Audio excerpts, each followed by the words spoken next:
अस्सलाम वालेकुम व्यूअर्स, कैसे हैं आप सब। उम्मीद करती हूँ आप सब ठीक होंगे। आज हम बनाने जा रहे हैं कीमा करेले। बहुत मज़े की रेसिपी है, आप भी ट्राई कीजिएगा। मुझे कमेंट्स में ज़रूर बताइएगा कि आपको ये रेसिपी कैसी लगी है। 1 किलो करेले ले लेने हैं, उनको बारीक बारीक काट लेना है। फिर उसमें 1 चम्मच जो है ना साल्ट की वो ऐड कर लेनी है और उसको थोड़ा सा मिक्स करना है हाथों से। इसके बाद इस बर्तन को हमें टेढ़ा सा करके रखना है और ताकि ये जो उसकी कड़वाहट है वो एक साइड पे आ जाए।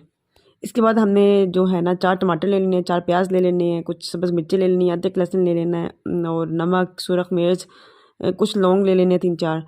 अच्छा, उसके बाद फिर जो गरम मसाला ले लेना है और 1 टीस्पून जो है ज़ीरा पिसा हुआ ले लेना है। उसके बाद प्रेशर कुकर में हमने हाफ़ कप ऑयल का ले लेना है और फिर इसमें कटी हुई प्याज जो है ना वो ऐड कर लेनी है। फिर उसको हमने फ्राई करना है, तकरीबन बहुत ज़्यादा लाइट ब्राउन भी नहीं करना, बस उसका कलर चेंज होना चाहिए प्याज़ों का। प्याज़ों का कलर जो है ना वो थोड़ा सा चेंज हो चुका है। अब हमने कीमा डालना है, इसमें 1.5 kg कीमा ले लिया है और उसको फिर हमने फ्राई करना है। साथ ही हमने साबुत लहसुन जो है ना वो ऐड कर लेना ताकि इसमें जो कीमे की स्मेल है वो भी ख़त्म हो जाए। अब कीमा यहाँ पे फ्राई हो चुका है और इसमें हमने जो कटी हुई टमाटर हैं, सब्ज़ मिर्चें हैं वो हमने ऐड कर लेनी है। साथ ही सारे गरम मसाला जो है ना वो भी ऐड कर लेना है और अदरक भी ऐड कर लेनी है।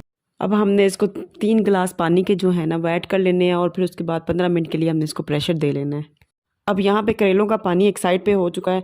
अब इसको हमने पानी को निकाल देना है और इसको अच्छी तरह वॉश कर लेना है। अच्छी तरह वॉश करना है हमने ताकि इसकी सारी कड़वाहट जो है ना वो निकल जाए।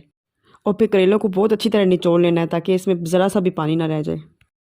यहाँ पे कीमा जो है वो गल चुका है और इसमें हमने 1 चम्मच हल्दी डाल के, तो जब मसाला भून रहे होंगे तो हमने 3-4 मिर्चें जो है ना सब्ज़ उनको भी भून लेना है और फिर उनको हमने निकाल लेना है। ये फिर हम इनको फिर हम एंड पे डालेंगे, इससे टेस्ट बहुत अच्छा आता है। 3-4 ड्रॉप सिरके के भी ऐड कर लें।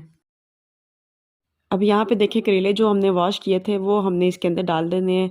इनको हमने फ्राई नहीं करना। अब ये इतना मज़े का बनता है, आप भी इसे ज़रूर ट्राई कीजिएगा और फिर ज़रूर बताइएगा कि कैसी बनी है आपकी रेसिपी।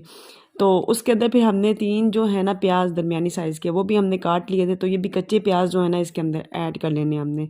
तकरीबन 5 मिनट के लिए हमने इसको प्रेशर देना है। बस थोड़ा सा पानी इसमें डालना है, तकरीबन हाफ़ से कम ही हो, हाफ़ गिलास से कम ही पानी हो। 5 मिनट के प्रेशर से करेले जो है ना वो बहुत अच्छी तरह गल जाएंगे।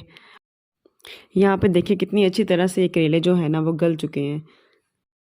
अब सालन को हम दूसरे बर्तन में जो है ना वो शिफ्ट कर लेंगे। अब इसको हमने अच्छी तरह से भूनना है। इसमें नमक चेक कर लें, अगर नमक कम है तो उसमें और ऐड कर लें। तो मैंने यहाँ पे ऐड कर लिया था क्योंकि पहले मैंने बहुत कम नमक डाला था।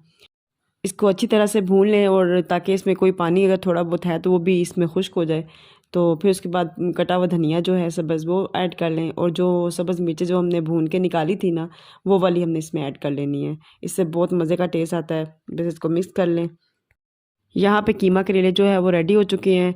आप भी इसी तरीके से बनाएं, ज़रा भी कड़वाहट नहीं होती इसमें। एक बार बना कर खाएं तो फिर बताइएगा कि इसमें कड़वाहट थी कि नहीं। बिल्कुल भी कड़वाहट नहीं होती, वरना बच्चे शौक से खाते ही नहीं है कड़वा हो सालन तो लेकिन बच्चे भी बहुत शौक से इस तरीके से खाते हैं, बिल्कुल कड़वाहट नहीं होती है। चलें जी, यहाँ पे डिश आउट कर लेते हैं सालन को। अगर आपको मेरी ये वीडियो पसंद आई है तो प्लीज़ लाइक करें, सब्सक्राइब करें, शेयर करें ताकि मैं और मज़ेदार सी प्यारी प्यारी वीडियोज़ आप लोग के लिए बना के लाऊँ। मिलते हैं फिर नेक्स्ट वीडियो में। अपना बहुत सारा ख्याल रखिएगा। ओके, अल्लाह हाफिज़।